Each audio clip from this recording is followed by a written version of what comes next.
आज बहुत प्रसन्नता हो रही है। रोहतास जिला की स्थापना के 50 वर्ष पूर्ण हो चुके हैं।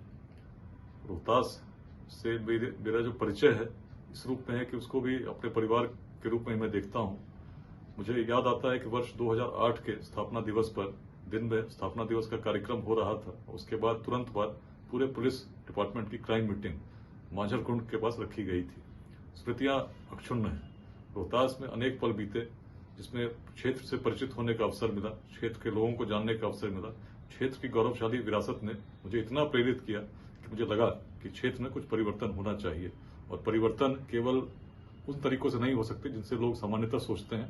लोगों को जोड़ना होगा सांस्कृतिक विरासत से। रोहतास में सांस्कृतिक विरासत की कमी तो थी ही नहीं।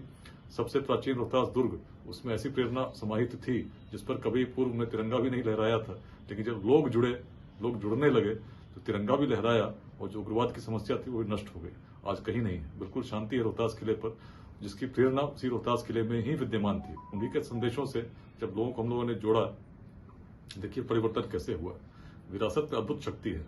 रोहतास की विरासत में इतनी अद्भुत शक्ति थी कि परिस्थितियां बदल गई।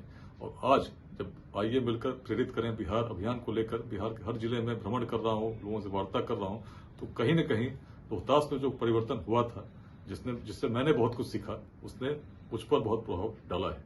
और रोहतास की यदि मैं बात कहूं, जिससे मैं रोहतास में था, तो लगभग प्रतिदिन एक अघोषित युद्ध की भांति रोहतास में रहता था, जिसमें हर पल यह लगता था कि कहीं न कहीं खतरा आएगा। कि मन में संकल्प था कि परिवर्तन तो करना है, चाहे इसके लिए जो भी करना हो, लेकिन पूरी शांति के साथ किस प्रकार किया जाए, इस पर चिंतन भी लगातार करता था।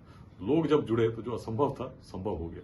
स्थापना दिवस के अवसर पर, 50वीं स्थापना दिवस के अवसर पर जो पहले से कहता आ रहा हूं वही पुनः कहता हूं। अद्भुत क्षमता रोहतास जिले में विद्यमान है। कभी पूरे पूर्वी भारत की राजधानी रही। पूर्वजों में इतनी शक्ति थी कि उन्होंने रोहतास दुर्ग जैसे कीर्तिमान को स्थापित किया, जिसके बारे में मुगल लेखकों ने भी लिखा कि दुर्ग अभेद्य है, बल से नहीं केवल छल से जीता जा सकता है। ऐसी अद्भुत प्रेरणा जिसमें प्राचीन काल में यदि देखें, पूरे बिहार में सबसे प्राचीन अवशेष कहाँ मिलते हैं? रोहतास में मिलते हैं, कैमूर में मिलते हैं, जमुई में मिलते हैं। जो आदि मानव के अवशेष और मौर्य साम्राज्य के अवशेष, किसी भी साम्राज्य का आप नाम ले लीजिए, उसके अवशेष निश्चित रोहतास के किसी न किसी क्षेत्र में अवश्य ही मिलते हैं। चाहे गुप्त साम्राज्य हो, चाहे पाल वंश हो। तो ऐसी अद्भुत क्षमता वाले क्षेत्र में यदि हम उसके भविष्य को उज्जवल करने में अपनी योगदान ना करें तो निश्चित पीड़ा होगी।